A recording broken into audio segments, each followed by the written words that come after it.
So मी नेहमीच माझ्या ज्या लॅब प्रोसिजर्स असतील किंवा कॅप्सच्या बाबतीमध्ये असतील तेव्हा पेशंट्सना सांगत असते की तुम्ही जर वॉरंटी किंवा लॉंग टर्म विचार करून जर पुढचा भविष्याचा विचार करून जर कॅपमध्ये इन्व्हेस्टमेंट केली, ती इन्व्हेस्टमेंट म्हणते मी, इन्व्हेस्टमेंट केली तर तुम्हाला नक्कीच त्याचे फार फायदे मिळू शकतात.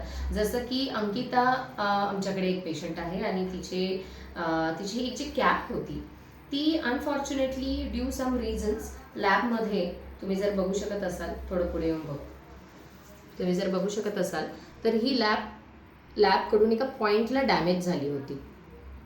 दिसू शकत असेल, एकदम हलकासा पॉईंट आहे. झूम कर त्यावर बघा, दिसतंय? हो. ओके. सो ही कॅप ऑलमोस्ट डॅमेज झाली होती. याच्यावरती जनरली लोक करतात झूम आउट.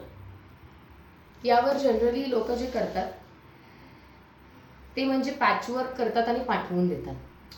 आणि जर इनकेस काही झालं तर पेशंट्सच्या गैरसमजुतीमुळे किंवा वापरण्यामुळे झालं असं म्हटलं जातं. परंतु जी आपल्याकडे लॅब आहे तिने खूप सुंदर काम केलं आहे. ती म्हणजे हा जो डॅमेज्ड पीस आहे हा तुमचा त्या पार्सल सकट पाठवला आहे आणि जी नवीन पीस आहे, जो नवीन चांगली कॅप आहे ती तुमची याच्यासोबत पाठवून दिली आहे. खरंच खूप कौतुक की लोक आजकाल दिलेल्या शब्दावरती पाळत नाही, परंतु आम्हाला मेक शुअर करण्यासाठी की पेशंटला आम्ही जी कमिटमेंट करतोय ती आम्हाला लॅब पूर्ण करून देते, याचं एक उत्तम उदाहरण आता आपण बघू शकतो.